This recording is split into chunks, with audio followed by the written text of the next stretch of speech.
어제 나눈 9장과 오늘 나눌 10장의 말씀에는 환상의 계시가 없다고 말씀을 드렸습니다. 오늘 10장에서는 스가랴서의 핵심적인 내용을 잘 설명해 주고 있습니다. 9장도 마찬가지고 10장도 마찬가지고 이스라엘의 회복을 선언하고 계십니다.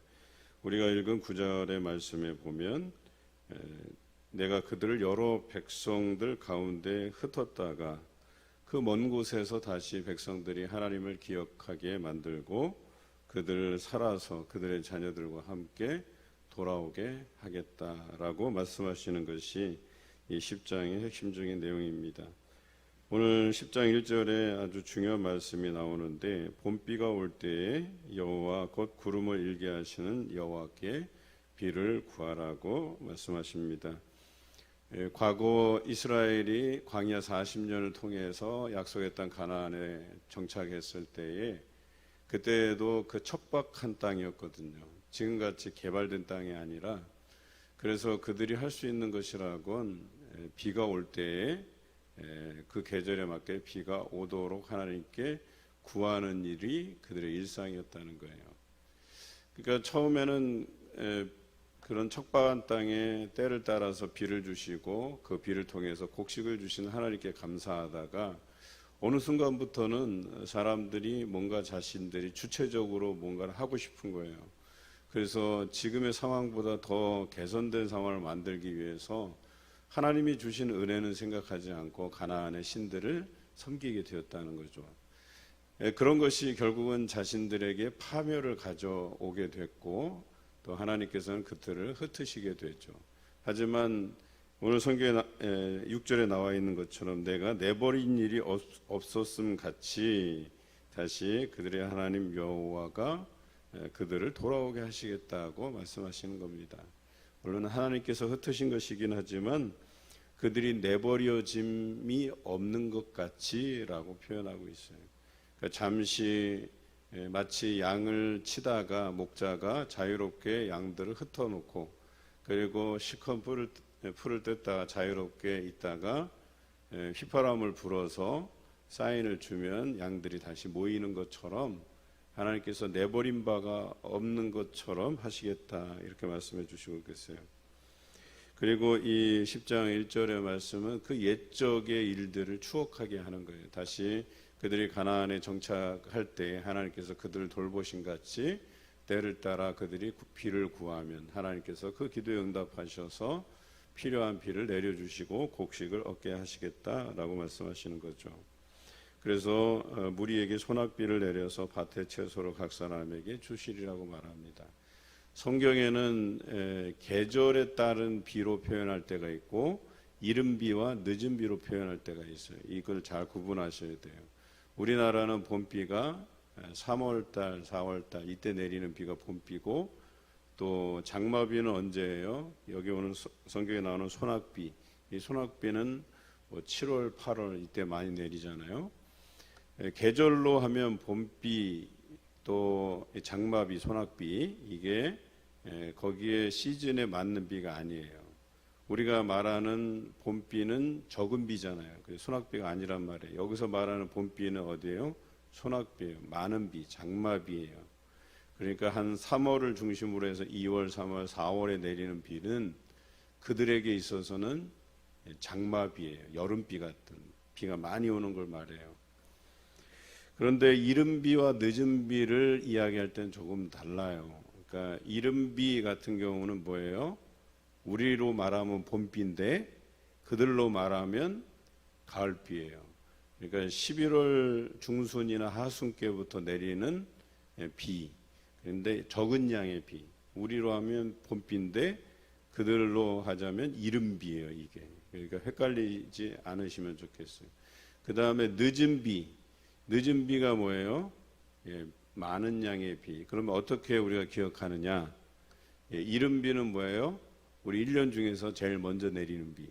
그러니까 우리로 따지면 봄비 같은 느낌이잖아요. 그렇죠? 그러니까 이른 비는 제일 먼저 내리는 비. 그다음에 늦은 비는 나중에 내리는 비. 나중에 비가 많이 내려야 곡식이 충분히 자라잖아요. 그런 장마비. 그리고 여기서 말하는 소위 말해서 봄비는 그들에게 우기, 비가 가장 많이 오는 시기는 우리로 얘기하면 봄이에요. 봄. 이해하시죠? 그렇게 이해하시면 됩니다. 그런데 비를 이야기할 때는 항상 기억해야 될 것이 이른 비를 주시니가 늦은 비도 주신다. 그래서 이른 비만 나와도 혹은 늦은 비만 나와도 항상 이건 세트로 간다. 그래서 이른 비도 주시고 늦은 비도 주시고, 이른 비는 싹을 틔우는 적은 양의 비, 그런데 적지만 꼭 필요한 비. 그 다음에 늦은 비는 장마비 같은 거지만 곡식을 충분히 자라게 할 만한 많은 양의 비를 이야기한다. 그런데 오늘 봄비라고 얘기했고 소낙비라고 얘기했어요. 많은 비. 하나님께서 이제 그동안 이 이스라엘이 마치 메마른 땅같이 남의 땅에서 포로기 70년을 보냈잖아요. 그리고 그들을 돌아오게 하셔서 하나님께서 그동안 그 메마른 땅에 풍족하게 아주 많이 젖어들도록 많은 비의 양을 그들에게 쏟아부어 주시겠다고 말씀하세요. 그동안 그들이 종된 땅에서 얼마나 하나님을 갈망했겠어요. 혹시 하나님이 우리를 버리신 건 아닌지라고 하는 그런 생각이 왜 아니 들었겠어요. 그런데 이제는 하나님께서 그들을 돌아오게 하셔서 풍족하게 그들에게 하나님께서 관심을 두시고 사랑을 주시고 또 많은 비를 주시는 것까지 흡족하게 그들을 만드시겠다고 말씀하세요. 드라빔들은 허탄한 것을 말하며 복술자들은 진실하지 않은 것을 보고 거짓 꿈을 말한즉 그랬어요. 그동안은 그 땅에서 우상을 섬기면서 점치는 사람들, 드라빔은 점치는 도구예요. 그래서 점치는 사람들, 복술자는 어떤 사람들이에요? 풍수와 지리를 떠들고 다니는 사람들, 여기가 명당이다 말하는 사람들, 이상한 막대기 들고 다니면서 이렇게 우리 그 풍수지리 하는 사람들 있잖아요. 복술자가 바로 그런 사람들이에요. 그런데 그 사람들이 그 헛된 꿈을 꾸다가 이제는 백성들이 양같이 유리하며 목자가 없으므로 공고를 당하나니, 그러니까 목자가 없는 것처럼 흩어지고 또 거짓 복술자들, 거짓 드라빔 점치는 사람들이 그들의 인생을 좌우했다고 한다면 이제는 3절에 내가 그랬어요. 여호와께서 목자들에게 노를 발하여서 그들을 다 벌하시고 이제는 유다 스스로 전쟁을 준비하게 해서 그들을 물리치고 그들이 나라를 되찾고 다시 회복하게 하실 것이다. 그들에게 강하게 일어나서 전쟁을 준비하고 그 전쟁을 통해서 말탄 자들을 부끄럽게 할 것이다 라고 5절에 나와 있습니다. 6절에 내가 유다 족속을 견고하게 하시겠다 그랬어요. 오늘 성경에 보니까 내가라는 표현이 잘 나오잖아요. 여호와께서. 그래서 매 구절마다 여호와께서 내가 이렇게 말씀하시잖아요. 이 일을 하나님께서 직접 하시겠다는 거예요. 여러분 얼마나 감사한 일이에요. 우리가 어려움 당할 때 다른 것도 아닌 바로 하나님께서 우리를 직접 챙기신다고 말씀하시고 우리를 그 흩으셨던 곳에서 다시 돌아오게 하신다고 말씀하고 계시잖아요. 그리고 그들의 하나님 여호와께서 내버린 일이 없음같이 그들을 돌아오게 하시겠다 그랬어요. 오늘 이 말씀을 읽다 보면 우리 하나님께서 우리의 목자가 되신다라는 느낌을 우리가 받게 됩니다. 요한복음 10장에 예수님께서 자신을 어떻게 표현하셨어요? 나는 양의 문이다. 나는 선한 목자다. 선한 목자는 어떻게 한다 그랬어요? 양들을 위해서 목숨을 버리거니와 라고 말씀하고 계세요. 오늘 하나님의 모습이 이스라엘에게는 단비 같은 존재, 그리고 자신들을 위해서 희생하고 헌신하는 목자와도 같다는 거예요. 여러분 목자가 양을 칠 때 양들은 뭐 자기 맘대로 해요. 그냥 그 양들이 막 그냥 떼를 지어서 여기저기 다니다가 그 자기 마음대로 풀을 뜯다가 목자가 그 양들을 몰아서 다시 안전한 곳으로 이렇게 이동시키잖아요. TV 보면 그 목동들 있잖아요. 이 목동들이 얼마나 수고를 많이 하는데 목자들이 그 양들 하나하나 찾아다니면서 한 마리라도 낙오됨 없이 찾아다니면서 안전한 길로 인도해 가잖아요. 마찬가지로 오늘 하나님께서 그들의 목자가 되셔서 그들을 흩어진 곳에서 다시 휘파람을 부어서 그들을 모을 것이다 라고 되어 있어요. 8절에 내가 그들을 향하여 휘파람을 불어 그들을 모을 것은 내가 그들을 구속하였음이라. 그들이 전에 번성하던 것 같이 번성하리라. 이렇게 말씀하고 계세요. 여러분, 흩어져 있을 때는 자유로운 것 같지만 목자의 돌봄에서 멀어진 거잖아요. 그래서 혹은 양이 자기 스스로 다니다가 다치기도 하고 곤란한 지경에 빠지기도 하고 잃은 양이 되기도 하고 그런 거예요. 그런데 그렇게 흩어진 곳에서 다시 휘파람을 불어서 하나님께서 그들을 모으시겠다고 말씀하세요. 그들을 돌보시겠다고 말씀하세요. 이것이 하나님의 진정한 마음이라고 이야기하는 것이죠. 오늘 성경에 보면 그들을 구속하였다 그랬어요. 여러분, 흩어놨다가 다시 모으는 행위가 구속이잖아요. 그렇죠?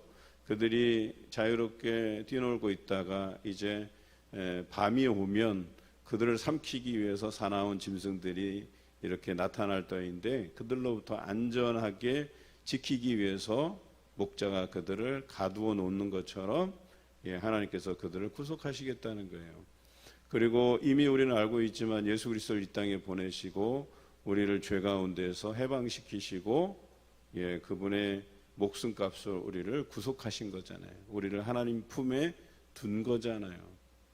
여러분, 양들 중에서 그 양들을 모으는 양이 있어요. 혹시 아십니까?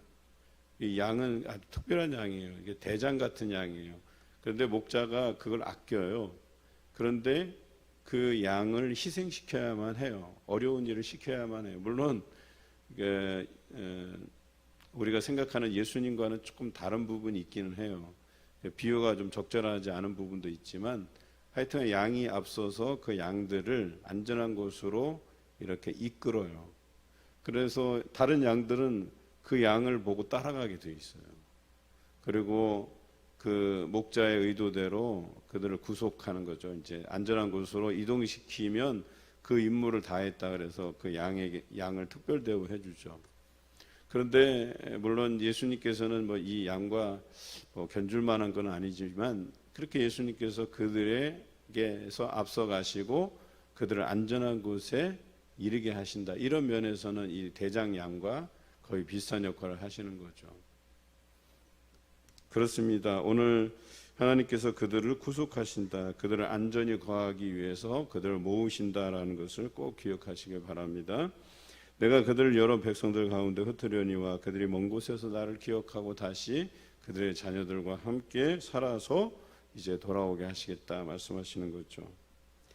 자, 그리고 오늘 11절에 나와 있는 것처럼 그들이 고난의 바다를 지나갈 때 그 고난의 바다가 바로 나일의 깊은 곳, 또 아수르, 그 다음에 애굽의 규가 없게 하시겠다 이런 표현을 통해서 비유로 설명하고 계시는데 고난의 바다가 뭐예요? 이방 민족들의 비웃음, 그들이 이스라엘을 힘들게 했던 대표적인 나라 아수르와 애굽에 대해서 이야기하죠. 그래서 아수르의 교만은 낮추시겠고 하나님께서 바벨론을 통해서 그들을 낮추셨죠. 또 애굽의 규가 없어지리라. 역시 바벨론이 애굽에 쳐들어가서 그들의 이 규라는 게 왕의 통치권을 상징하는 막대기 같은 거예요. 그걸 사라지게 만들겠다. 그들이 믿고 절대 권력이라고 말했던 파라오, 그러니까 왕을 통칭하는 게 파라오예요. 그런데 이 파라오들의 상징인 막대기를 쳐서 없애버리겠다. 그렇게 말씀하시죠. 결과적으로 하나님께서는 바벨론을 들어서 치시고 또 그 이후에는 헬라를 통해서 다시 바벨론 이후에 등장하는 페르시아를 멸망시키고 또 헬라는 또 어떻게 해요? 로마가 등장해서 또 헬라를 치게 만들고 여하튼 하나님의 백성을 힘들게 하고 어렵게 하는 사람들을 하나님께서 나라들을 일으키셔서 그들을 치고 그들이 교만할 때 그 나라들 역시도 하나님께서 사라지게 하시겠다고 말씀하시는 거예요. 그러니 결과적으로 이 말씀을 통해서 알 수 있는 것은 하나님만이 우리의 통치자가 되신다라고 하는 것이죠. 그래서 하나님께서 우리의 선한 목자가 되셔서 우리를 이끄실 때 우리는 그의 손에 우리의 인생을 맡겨드리고 또 살아갈 필요가 있다라고 하는 것입니다. 12절 우리 함께 12절 읽겠습니다. 내가 그들로 나 여호와를 의지하여 견고하게 하리니 그들이 내 이름으로 행하리라. 나 여호와의 말이니라. 하나님께서 흩으셨다가 그들을 모으시는 이유가 뭐예요? 그들이 내 이름으로 행하게 하시기 위해서. 이게 오늘 결론적인 말씀이에요. 우리가 하나님의 이름으로 행하지 않을 때 하나님께서는 그들을 흩으셨어요. 흩으신 곳에서 그들의 헛된 망상이 가져다주는 결과에 대해서 경험해 보라는 거예요. 그들이 자신의 멋대로 행했다가 북왕국 이스라엘은 멸망했고 아예 거기는 족속이 거의 다 사라지는, 그리고 남은 족속들마저도 유다에 다 포함되는 그런 엄청난 일을 겪게 되죠. 유다는 자기 멋대로 행하다가, 즉 하나님 섬기지 않고 우상을 섬기다가 어떻게 됐어요? 70년 포로기를 지냈어요. 자신들이 하나님 없이 행하다 보니까 처음에는 그게 자유롭고 잘 되는 일인 줄 알았는데 알고 보니까 힘든 여정이고 고생길이었고, 결과적으로 목자이신, 선한 목자이신 하나님께 돌아올 수밖에 없었다라는 결론에 이르게 돼요. 양들이 흩어놓아서 자유시간이다, 풀 뜯고 자유롭게. 그런데 막상 돌아다 보니까 목자가 곁에 없으면 불안하고 떨리고, 또 자칫 다치기도 하고, 또 잃어버린 양 신세가 되기도 하고 한다는 거예요. 하지만 어디선가 지켜보는 거죠. 그래서 하나님의 마음은 목자의 마음과 같아요.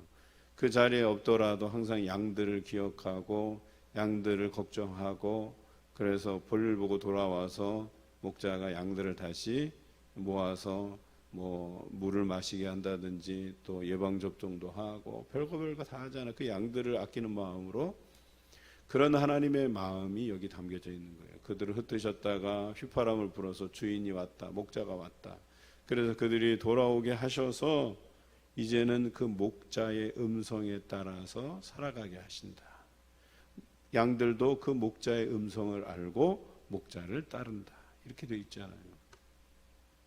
오늘 여러분들의 진정한 목자는 누구이십니까? 하나님께서 여러분의 진정한 목자가 되십니까? 오늘 그러면 하나님께 맡겨드리는 인생을 사시기 바라요. 내가 내 인생 내 고집대로 내 방식대로 고집하다가 스트레스 받고 두려워하고 걱정하고 그러기보다는 그냥 하나님께 맡겨드리고, 하나님께서 우리 인생을 주관해 가실 때 그 은혜로 살아가는 참 기쁨을 누리시는 여러분 되시길 주님의 이름으로 기원합니다.